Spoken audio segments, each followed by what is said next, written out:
Hai semuanya, Sobat Ngulik dimanapun kalian berada. bagaimana nih kabar sobat ngulik semua? Semoga semua dalam keadaan sehat dan masih semangat untuk menjalani aktivitas sehari-harinya ya. Kembali lagi dengan Ngopi Podcast, ngobrol penuh inspirasi bersama aku, Naura Rahmayumna, dan Aku Matransa Permana. Kita di sini mewakili kelompok 6 Paralel 3 Manajemen Sumber Daya Manusia. Nah, di episode kita kali ini kita bakal bongkar fakta, berbagi cerita, dan pastinya ngobrol penuh inspirasi mengenai pengembangan karir. Menarik banget kan? Oke, seperti nama podcast kita yaitu Ngopi alias Ngobrol Penuh Inspirasi, tentunya bakal ada seseorang yang menginspirasi buat sobat ngulik semua. Penasaran gak sih siapa bintang tamunya Yumna? Oke, udah nunggu lama-lama, yuk langsung kita aja spill tamu kita yang spesial banget dan gak kalah menarik di episode sebelumnya. Beliau merupakan seorang corporate training dari pada International Service Pacific Cross, yaitu Pak Ade Fajar. Halo Pak, gimana nih kabarnya hari ini? Halo Mbak Yumna, Mas Firman. Alhamdulillah sehat. Kira-kira udah siap nih belum Pak? Sharing-sharing bareng aku, Firman, dan Sobat Ngulik yang lainnya. Siap banget. Oke, karena Pak Fajar juga udah siap dan semangat banget nih buat sharing-sharing. Jadi kita langsung aja mulai ngopi podcast pada episode kali ini. Nah, mungkin sebelumnya boleh nih Pak diceritain tentang background dari Pak Fajar, terus kesibukannya saat ini tuh ngapain aja sih Pak gitu. Oke, jadi kalau background itu profesi saat ini ya, saya seorang trainer. Kalau misalkan di kantor mungkin disebutnya corporate trainer. Jadi membantu perusahaan dalam mengembangkan skill ya, kompetensi yang dimiliki oleh para karyawannya sesuai dengan tujuan perusahaan. Terus mungkin kalau dari backgroundnya gitu dong Pak, background pendidikannya mungkin. Oke, kalau background pendidikan itu saya setelah SMA itu lanjut kuliah dulu D3 di UI ya. Nah, setelah itu saya melanjutkan pendidikan saya itu di IPB, di FEM, di jurusan manajemen. Nah, tadi kan Pak Fajar nih udah jelasin pekerjaan sama jabatan Pak Fajar yang dilakukan saat ini. Nah, dari itu boleh nggak sih Pak dijelaskan lebih detail apa saja sih yang Pak Fajar lakukan di pekerjaan tersebut? Kita masuk lebih detail ya. Jadi gini, tugas utama atau tugas pokok saya di kantor itu kurang lebih ada 5 saat ini. Pertama itu menganalisa kebutuhan training, menganalisa training. Tugas kedua saya pastinya setelah menganalisa memberikan training. Tugas ketiga saya yang utama adalah saya membantu operasional kantor. Tugas keempat saya itu adalah memberikan coaching and counseling. Nah, yang terakhir itu saya lebih menyiapkan kebutuhan untuk manajemen. Jadi itu 5 core tugas pokok saya. Ada 5 tugas pokok Pak Fajar ketika bekerja di perusahaan Pak Fajar ya. Betul. Nah, mungkin Pak Fajar kan sekarang ini udah sebagai seorang corporate trainer gitu, Pak. Nah, gimana sih Pak proses perjalanan karir Pak Fajar untuk sampai bisa pada saat ini sebagai corporate trainer dan juga berapa lama sih Pak Fajar ini sudah di corporate trainer gitu, Pak? Oke, perjalanan dan sudah berapa lamanya ya? Saya kan D3-nya bisa dibilang itu mempelajari tentang manajemen dokumentasi ya, Kak. Terus S1-nya saya manajemen, tugas akhirnya keuangan. Jadi nyambung nggak sih sama apa yang saya lakukan saat ini? Mungkin sebagian besar enggak. Tapi dalam perjalanan kita nggak pernah tahu kita diarahkannya kemana. Saya mulai untuk ngajar-ngajar. Nah, waktu itu saya ingat banget ngajar pertama kalinya itu bahasa Inggris. Ngajar bahasa Inggris private ke teman-teman. Saya ngajarin anaknya teman saya gitu ya. Teruslah berkembang seperti itu. Lama-lama saya kayak menemukan passion saya gitu. Oh, passion saya ini ngajar, melatih orang gitu ya supaya nanti skillnya bisa improve. Sampai akhirnya pada saat itu 2013-14 trainer tuh asing di telinga saya gitu ya. Trainer, apaan trainer? Nah, akhirnya saya saranin untuk ambil sertifikasi jadi trainer. Akhirnya 2014 akhir ya, saya ambillah sertifikasi itu di Jakarta ya. Setelah itu nggak langsung ke perusahaan, saya malah ibaratnya roadshow kali ya, roadshow dari perusahaan ke perusahaan. Jadi nggak stay di dalam perusahaan ya. Saya datang ke perusahaan-perusahaan, ada juga yang ibaratnya meminta jasa saya untuk memberikan training ke karyawan-karyawannya. Malah mulainya di situ ya, sampai akhirnya 2016 akhir saya diminta untuk datang ke sebuah perusahaan dan saya diundang. Kebetulan ada teman saya juga kerja di situ. Akhirnya kita ngobrol. Ya udah, lu jadi trainer aja deh di sini. Hah? Saya bingung dong. Jadi trainer? Maksudnya trainer? Ya udah, lu jadi corporate trainer kita aja, nggak usah ngajar di mana-mana. Senin sampai Jumat, weekend gitu, weekdays gitu ya. Business hours lu di sini ngajarin teman-teman yang karyawan di sini. Oh gitu, ya udah. Dari situlah berlanjut sampai sekarang. Kurang lebih udah 7 tahun saya di situ. Gitu, Mas Firman dan Mbak Yumna. Wah, berarti udah lama ya, Pak. Ya, kurang lebih udah lama. Prosesnya juga untuk bisa sampai menjadi seorang corporate trainer juga berliku-liku gitu ya, Pak. Berliku-liku. Nah, Pak, kan sekarang ini Pak Fajar ini sudah menjadi corporate trainer. Nah, dulu Pak Fajar menyiapkan karir yang sedang Pak Fajar jalani saat ini. Karir itu dalam arti kata apa? Bisa elaborasi nggak? Kapan bagaimana Pak Fajar bisa masuk ke dalam trainer gitu loh, Pak? Jadi dalam dunia training. Persiapan apa yang Pak Fajar lakukan sehingga Pak Fajar bisa menjadi seorang trainer? Oke, gini, 2014 saya ambil sertifikasi jadi trainer. Jadi for your information ya teman-teman yang ada di kampus sekarang, kalaupun nanti misalkan udah lulus gitu ya, terus belum ada kesempatan untuk kerja atau bikin usaha, coba ambil sertifikasi. Ya, jadi gelarnya itu non akademik. Kalau itu banyak banget ya. Kalau yang dari Indonesia, dari pemerintah resmi itu namanya sertifikasi yang diakui oleh BNSP, Badan Nasional Sertifikasi Profesi, gitu ya. Jadi perjalanan saya, karirnya yang relate ke pekerjaan saya, yang pastinya harus ambil sertifikasi supaya diakui, gitu ya, diakui bahwa kita adalah seorang trainer. Saya adalah seorang trainer, gitu ya. Ada juga yang sifatnya international recognition. Jadi diakui oleh dunia. Contoh lainnya, waktu itu saya sempat mau ambil sertifikasi guru bahasa Inggris level internasional. Namanya CELTA. Jadi sertifikasinya disebutnya CELTA, Certified English Language ya for Teaching Adults.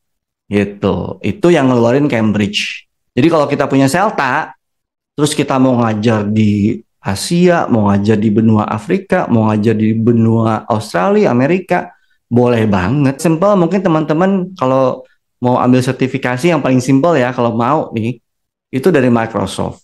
Microsoft Office Specialist, ya kan ada Word, Excel, PowerPoint, Access, ya. Atau misalkan mau ambil dari Google, ya, Google Data Studio, Google Marketing, digital marketing, itu banyak banget. Ya, kalau bisa ambil. Jadi nyambung lagi ke pertanyaannya, journey-nya adalah saya harus mengambil sertifikasi. Jadi nggak bisa otodidak lewat YouTube. Kan kalau kita mungkin mau bisa masak gitu kan ya, kita belajar dari YouTube kan banyak kan. Ataupun mau jadi trainer dari YouTube banyak juga ilmu-ilmunya. Tapi harus tervalidasi dalam arti kata teruji gitu ya, teruji, diakui ya, mungkin sama suatu organisasi, sama tadi saya bilang BNSP, atau misalkan dari suatu organisasi atau badan yang ada di dunia internasional gitu ya. Kurang lebih seperti itu, Mas Firman, harus punya sertifikasi. Oke, berarti kalau ingin menjadi seorang trainer itu persiapan paling awalnya tuh minimal punya sertifikasi dari yang non akademik gitu ya, Pak? Yes, gelarnya. Oke, mungkin tadi Pak Firma kan juga Pak Fajar kan tadi sempat switch karir gitu ya, Pak, menjadi seorang trainer gitu. Kemudian mengambil mengambil sertifikat gitu kan. Nah, gimana sih Pak Fajar itu menetapkan untuk benar-benar switch karir gitu untuk untuk Bapak sendiri. Nah, selain dari saran teman-temannya Bapak gitu, dari diri Bapak tuh Oh, gimana biar saya yakin gitu untuk bisa untuk menjadi switch karir untuk menjadi trainer gitu, Pak. oke. Kebetulan pada saat itu saya punya paman seorang trainer juga. Jadi eh, dia dulu kerja sebagai seorang VP di sebuah perusahaan, Vice President ya, di sebuah perusahaan. Lalu dia beres kerja di situ, and then dia menjadi seorang trainer. Nah, pas saya masuk ke dunia training, saya tuh sering ketemu dia, gitu kan. Saya curhat sama dia dan lain-lain. Dia sama pertanyaan saya kayak Mbak Yumna tadi, apa yang memantapkan switching pointnya tuh di mana sih, turning pointnya gitu ya. Dia bilang gini sama saya, eh Jar, dia manggil saya kan Fajar ya, Jar, gini, kalau kamu yakin jadi seorang trainer, jawab 3 pertanyaan eh, Om nih. Yang pertama gini, kalau semua pekerjaan itu gajinya sama, ya, maka kerjaan apa yang akan kamu kerjakan? Dia pertanyaan yang pertama gitu ke saya. Terus saya jawab, ya saat ini sih Om jadi trainer. Oke, kenapa? Ya karena saya suka gitu. Oke. Pertanyaan Om yang kedua, kalau misalkan ya semua pekerjaan ternyata nggak ada gajinya, di perusahaan manapun, di tempat kerja manapun tidak ada gajinya, apa yang akan kamu kerjakan? Ya sama sih Om, akan jadi trainer juga karena balik lagi itu saya sukai, passion saya gitu ya. Oke, terus dia bilang lagi, terakhir pertanyaan ketiga, kalau suatu saat uang kamu udah banyak, ya uang kamu udah nggak berseri deh, gitu, apa yang kamu mau lakukan? Eh Sama sih Om, kayaknya sih training juga ya, ngajar training ya, karena asik aja gitu, jalan kemana, kota ke kota gitu ya, perusahaan ke perusahaan. Oke, berarti kamu udah masuk kriteria ya, atau kategorinya memang udah cocok untuk jadi seorang trainer. Karena 3 pertanyaan itu terjawab sudah gitu ya. Kecuali 3 pertanyaan itu jawabannya beda-beda. Berarti belum konsisten untuk menjalani sebuah profesi.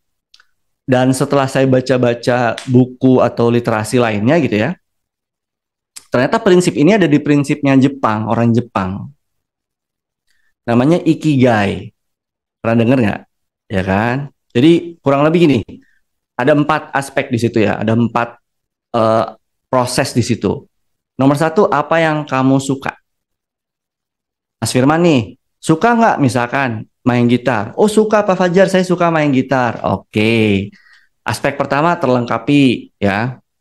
Aspek kedua, kira-kira Mas Firman kalau main gitar expert nggak? Jago nggak? Diakui nggak? Punya sertifikasi nggak? Udah punya album nggak? Udah punya lagu yang udah masuk ke rekornya Billboard nggak gitu kan? Ada validasi di situ ya, menjadi seorang expert. Oh iya dong, aku expert di situ Pak Fajar. Aku udah punya banyak album gitu kan. Aku udah punya sertifikasi juga misalkan dari beberapa institut musik gitu ya. Oke, 2 aspek sudah terlengkapi. Ketiga, kira-kira dari apa yang Mas Firman jalani dengan profesinya sebagai seorang musisi, gitaris, punya income nggak dari situ? Mendapatkan nggak pemasukan dari situ? Layak nggak pemasukannya? Bisa menghidupi Mas Firman nggak di situ? Tanpa bikin Mas Firman pusing gitu ya, aduh besok makan apa ya? Eh, saya harus cari kerja serabutan apa lagi, ngobjek apa lagi. Tapi kalau misalkan sebagai gitaris ternyata pemasukannya Mas Firman malah tercukupi secara aktif dan pasif, wah, berarti 3 aspek itu sudah terpenuhi gitu. Terakhir dari Ikigai adalah apakah semua orang ya itu membutuhkan Mas Firman? Gampangnya gini, market tuh butuh nggak sih apa yang Mas Firman bisa? Gitu. Saya, alhamdulillah, qadarullah atas izin Allah, 4 aspek itu sudah saya miliki. Saya suka ngajar, saya sudah expert, punya sertifikat, saya mempunyai alhamdulillah ya, masya Allah penghasilan yang cukup dari sebagai seorang trainer gitu ya. Dan ternyata market membutuhkan gitu. Jadi 4 aspek itu yang harus kita penuhi supaya kita mantap untuk menjalani sebuah karir ataupun misalkan bisnis. Oke, berarti dari kitanya sendiri ini juga berarti harus memantapkan diri melalui ikigai tersebut gitu ya Pak, untuk bisa Yes. mungkin memilih karir atau mau switching karir atau memulai bisnis gitu ya. Itu jalur dunia ya Mbak Yumna. Kenapa saya bilang jalur dunia? Kan ada jalur langitnya juga. Ah, saya belum bahas, kita nggak di sini nggak bahas jalur langitnya ya, ibadah kita ya kan, itu ngaruh juga gitu. Benar. Nah, Nah, Pak, selama Pak Fajar bekerja nih, Pak, apa sih, Pak, hal yang bikin menyenangkan dari pekerjaan Bapak? Yang bikin menyenangkan ya, pastinya pas ngajar ya. Maksudnya eh, nggak tahu kenapa gitu ya. Misalkan nih sebelum ngajar kondisi badan lagi nggak fit gitu ya. Tapi pas ngajar fit. Tapi pas ketemu orang-orang yang mau ikut training, entah kenapa saya jadi fresh aja, jadi seger, jadi kayak nggak ada apa-apa gitu. Ya jadi proses ngajarnya itu yang saya suka, Mas Firman. Karena itu. Jadi kalau ketika kita udah enjoy terhadap apa yang kita suka, ya passion kita udah ada di situ, kita bisa all out, ya. Tapi ada tapinya nih teman-teman. Tidak semua orang di dunia ini punya kesempatan mengerjakan apa yang mereka sukai. Kadang ada orang-orang yang memang harus bertahan hidup karena modenya adalah survival mode, bukan passion mode. Kalau saya kan alhamdulillah qadarullah atas izin Allah sudah passion mode ya. Saya kerjain sesuatu yang memang udah ada di jalur passion saya. Tapi ada juga orang yang harus kerja keras, banting tulang gitu. Karena memang itu yang bisa mereka lakukan untuk menyambung hidup. Gitu. Dan saya pernah melewati masa itu. Ya, gitu. Oke, berarti kalau dari Pak Fajar sendiri itu, dari Pak Fajar sendiri itu ketika ngajar, karena mungkin mengajar itu sudah passion dari Pak Fajar, sehingga Pak Fajar bisa senang dan betah untuk bekerja. Yes, betah. Gitu. kalau misalnya nih Pak, dari sisi yang mungkin gak enak-enaknya gitu Pak, Hmm. kendala-kendala apa aja sih Pak dan tantangan apa yang mungkin Pak Fajar itu hadapi dan gimana sih Pak Fajar itu bisa mengatasinya gitu? Mungkin dari sisi diri Bapak sendiri ataupun dari sisi trainer-trainernya Bapak yang mungkin agak-agak gimana gitu Pak gitu. Oke. Awal-awal saya jadi trainer itu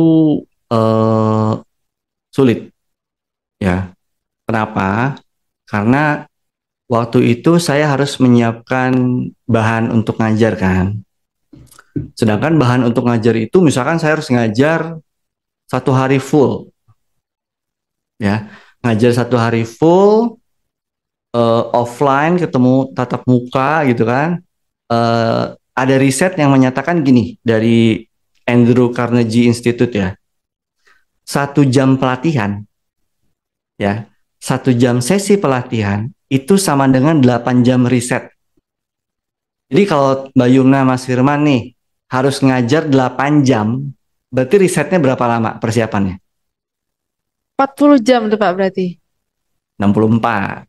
64 lah, 8 kali 8 kan 64. Oh ya, Ya, 4. Lah. ya, kurang lebih 64 jam persiapan ya untuk bisa ngajar 1 hari full selama 8 jam. Itu pun udah dalam kategori orang atau trainer yang sudah lumayan levelnya intermediate ataupun expert. Kalau baru mulai basic ataupun elementary gitu ya, dia mungkin bisa seminggu, bisa 2 minggu untuk mempersiapkan hal tersebut. Gitu ya. Jadi kendala pertama tuh itu ya, mempersiapkan bahan untuk ngajarnya. Ya, itu yang pertama. Jadi kan kita harus menganalisa kebutuhan trainingnya, membuat learning journey atau learning map-nya seperti apa. nanti ketika training itu pada bagian tertentu aktivitas kita ngapain. Sekarang ya, jadi untuk memberikan training itu ternyata aktivitinya nggak cuma lecturing gitu. Ada discussion, ada role play, ada sesi practice, ya, group practice. Jadi kita harus ngedesain bener-bener secara matang. Pesertanya nggak ngerasain saya itu ngapain sih, gitu ya. Saya itu dapat apa sih dari tadi? Trainernya cuma ngomong aja. Pesertanya nggak diajak ngomong atau waktu untuk bertanya, gitu. Jadi yang paling sulit di awal masa sebagai seorang trainer adalah mempersiapkan sesi pra ngajarnya, ya. Kesulitan yang kedua adalah pada saat ngajarnya itu sendiri, bagaimana kita bisa engage sama peserta, ya. Contoh, saya kan sering juga bikin modul untuk perusahaan-perusahaan, ya. Misalkan kayak perusahaan-perusahaan perbankan, consumer goods. Pak Fajar tolong dong bikinin modul nih buat training. Trainingnya misalkan tentang communication, tentang mindset, tentang selling skills. Saya bikin modul, terus nanti yang nyampein bukan saya. Bisa jadi yang nyampein adalah trainer-trainer yang ada di perusahaan tersebut gitu. Nah, belum tentu trainer-trainernya bisa nyampein dengan gaya mereka, ya, berdasarkan modul yang mereka dapat. Gitu, berdasarkan modul slide presentation yang mereka dapat gitu. Jadi kesulitan kedua adalah bagaimana menjadi seorang trainer yang bisa engage dan memberikan impact kepada para pesertanya. Nah, kalau trainingnya itu nggak relevan dengan apa yang mereka sedang kerjakan, nah mereka kayak ngerasa, oh gue wasting time ya di sini ya, nggak ada yang nyangkut, nggak ada yang nyambung sama kerjaan yang dilakuin sekarang. Yang bahaya banget kalau training itu nggak relevan dengan apa yang mereka kerjakan saat itu. Kesulitan yang kedua, ya, cara ngatasinnya gimana? Pastinya harus banyakin jam terbang. Papan bahasa Inggris tuh kayak gini. There is always first for everything. Gampangnya gini, segala sesuatu yang baru itu pasti sulit, pasti nggak mudah. Tapi ketika kita membiasakan, kita belajar terus, akhirnya kita bisa jadi terampil, terbiasa. Bedakan antara bisa dan terampil ya. Contoh, Mbak Yumna misalkan bisa masak. Bisa nggak masak? Bisa. Bisa masak apa aja Mbak Yumna? Mie goreng bisa, ayam bisa bikin steak juga bisa gitu ya. Oke, tapi terampil nggak di situ? Ketika Mbak Yumna dites gitu ya, masak untuk satu orang bisa kok aku masak buat satu orang. Oke ya, tapi kalau sekarang masaknya untuk 100 orang dari jam 8 pagi sampai jam 20 malam. Akan terampil nggak di situ? Akan konsisten nggak di situ? Standarnya akan terjaga nggak di situ? Mutunya gimana? Rasanya gimana? Gitu. Jadi bedakan antara bisa dan terampil. Gitu ya. Jadi harus banyak belajar, harus banyak ketemu mentor. Alhamdulillah harus punya mentor, ya, harus belajar terus. Ikut seminar, ikut training juga. Bukan berarti saya trainer saya nggak ikut training. Saya harus ikut training juga gitu ya. Cara untuk mengatasi tadi. Yang pertama pembuatan modul, yang kedua adalah pada saat mendelivery. Yang terakhir kesulitannya adalah pada saat evaluasi. Ya.